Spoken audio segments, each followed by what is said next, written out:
Well, it's official. 2024 is in the rearview mirror. We can officially close the books on what proved to be a very eventful job market. But what about 2025? Well, in this video, I'm going to give my yearly predictions on what I think the job market is going to do for the entirety of the year. Now, if you caught my 2024 prediction video, you'll probably remember that I made some bold predictions that I was proven wrong pretty quickly. And the biggest one being layoffs. I thought that layoffs would be relatively low as compared to 2023. Now, as I look back over the past year, I was actually proven correct that it actually was lower than 2023, but it certainly wasn't as good as I had expected it to be, and I was proven wrong in the first quarter. Now, I'm going to be pretty careful with my predictions here, and again, put a little asterisk and say, I'm not a futurist, I'm not an economist, but I'm just looking at the overall trends and where I think the labor market is heading. But before we get into this, if you're interested in more career-related content just like this directly from a corporate recruiter, make sure you hit that subscribe button. You may also want to hit that notification bell so you don't miss any future content. And if you want to support the channel, that's one of the ways that you can do it. Give me the thumbs up, hit the subscribe button. It's really appreciated. I also want to thank this video's sponsor, Deleteme. More on them in a minute. So 2025 is shaping up to already be a year of fireworks, and there is certainly going to be a lot of drama playing out over the course of the next several months. As you know, we have a new administration coming here in the United States in the next few weeks. Well, I guess it would be kind of an old new, but nonetheless, it promises to be a lot of change very rapidly at the beginning of the year, and it'll probably stay that way throughout the entirety of 2025. Now, there is a lot of predictions about what's going to happen in the economy, and I've heard both sides of the fence.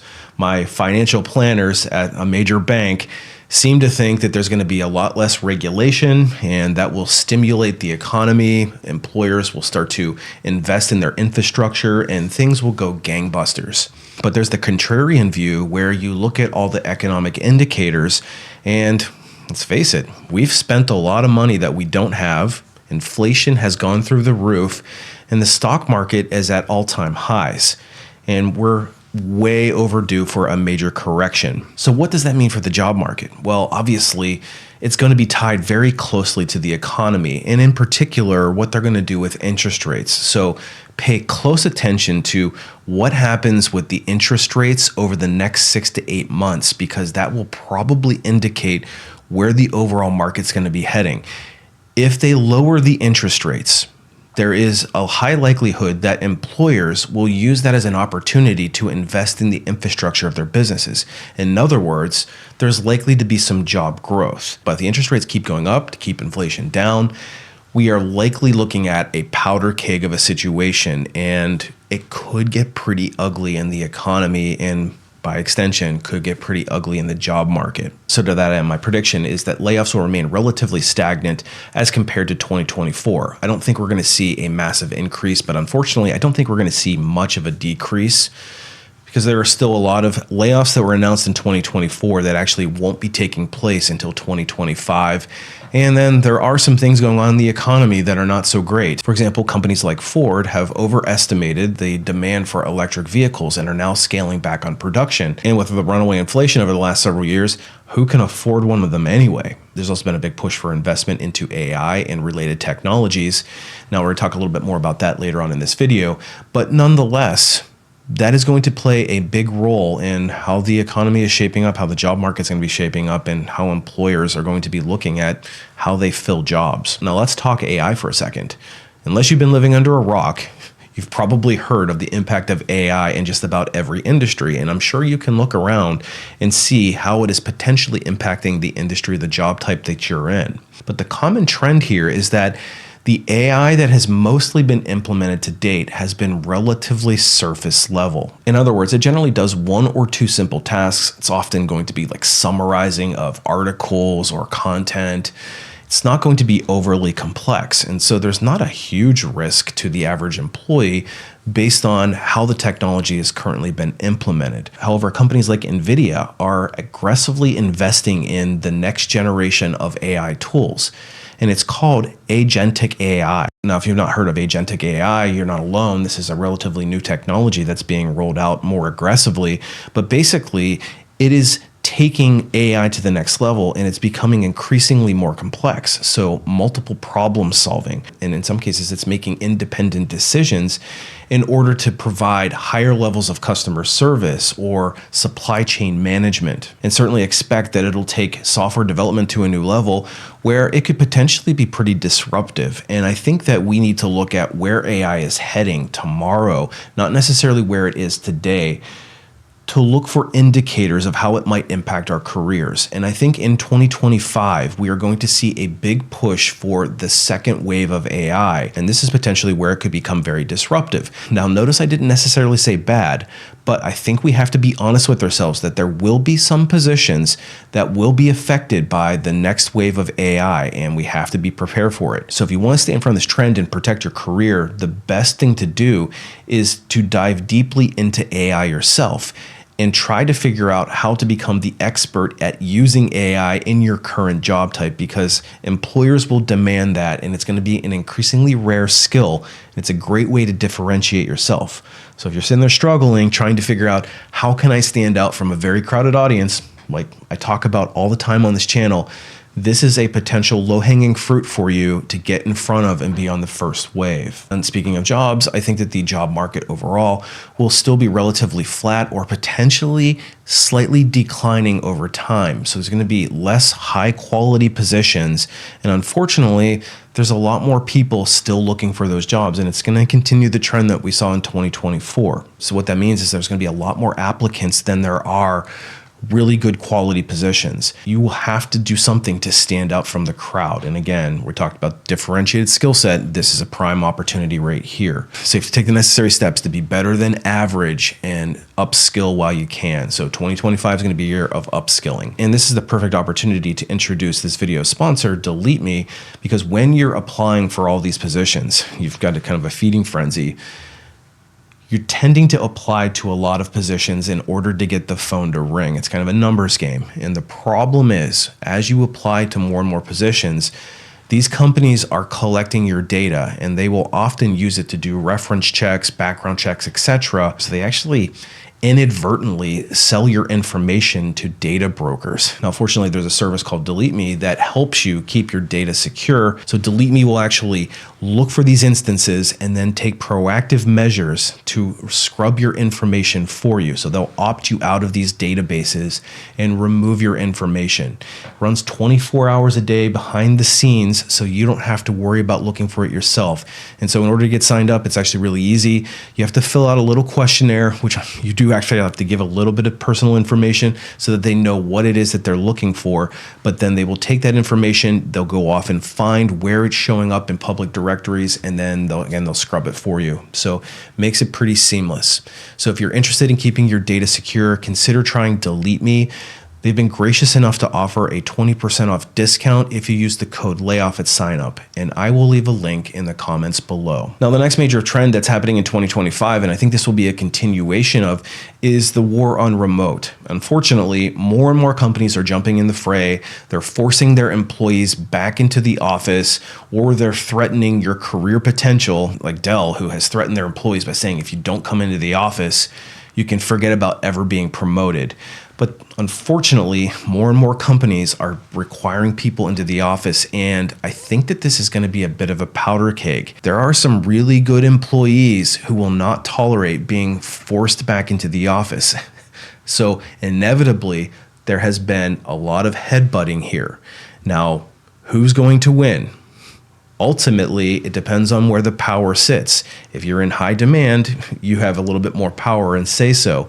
But for the average employee, unfortunately, they're losing that war. But where I do think things will eventually settle out, and I think that we're going to see a much higher degree of hybrid work as a compromise. So you can expect to still have to go into the office part of the time, but there will still be at least some flexibility in the workplace. And especially as you get more comfortable in role, there might be chances for you to move more and more remote. But I think that the days of remote first are over, unless you can find an employer who that's what their culture is. Now, getting back to the employment pendulum, employers have had all of the power since 2022, and it doesn't seem like they're relinquishing it anytime soon.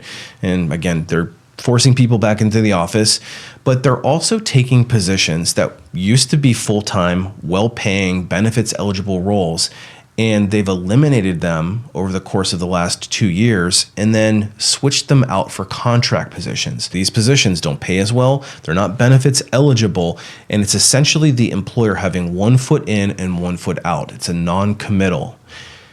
The thing is, most employees have no choice but to take the contract position because that's all there is.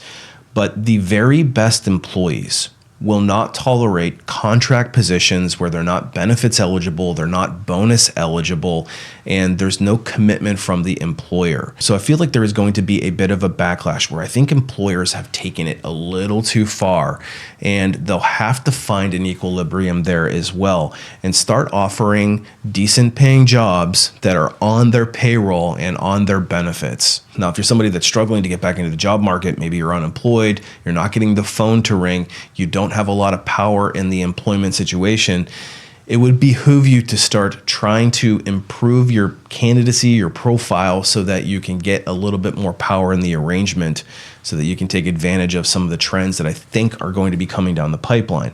Because the fact of the matter is, and this is probably kind of blunt, the people who don't have any power are probably not going to be able to enjoy the fruits of this. And because there's been so many layoffs over the last 5 years and employers have destroyed any sense of normalcy, decency, or loyalty in the workplace, employees are having to figure out alternative ways to make a living. And let's face it, in today's job market, the layoff cycle has become shorter and shorter each and every year. And in some cases, you have people who have been laid off 3 and 4 times in the matter of 2 years through no fault of their own. So what that is forcing people to do is to have to adapt and probably not do it because they really want to. In other words, you have to figure out alternative ways to make an income. So by necessity, it's going to force people to have to get more creative in their careers. And unfortunately, there are people who have been exited the workplace forcibly through layoffs and have not been able to get any traction in their career. And I'm thinking people who often are later in their career who have gotten laid off and have really struggled to get the phone to ring to get back into the workplace. It's forced people to have to look at alternative career paths, or maybe something that they've never done before. I know a lot of people have gone into real estate, for example, and become a real estate agent or other somewhat low barrier to entry roles. And so you're seeing kind of a migration of people away from their traditional career path and into something that's a little bit outside of their wheelhouse. And I think we're going to see more and more of that in 2025. The good news here is that there are increasingly viable ways to switch careers and do something completely different until you can get to your retirement age. So if you're somebody that is really struggling and you can't get back into your original career, there are some other options for you. And I think more and more people are looking at them very seriously as a career alternative. And finally, my last prediction for 2025 is that unfortunately, the job market is not going to be fixed. You're going to still have employers behaving badly. You're still going to struggle with job applications with a disparity between the number of candidates and the number of high quality jobs. There's just going to be a complete mismatch there.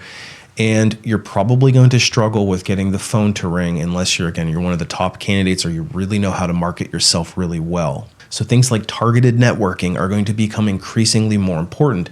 It's not going to be enough to just submit a bunch of applications and hope for the best, at least if you want to get back to work reasonably quickly. And unfortunately, because employers have a position of power where they have the job and they are looking for somebody, they can increasingly be more and more selective, which means that they can ask you to jump through ridiculous hoops. They can make you go through 10 rounds of interviews if they want. They can have you do these take-home assignments, and then they can completely ghost you, and there's no skin off their back. Now, with the rise in AI, and I think there's a negative connotation to it in the recruiting sense, which there are some misconceptions to that. I've talked about that in other videos.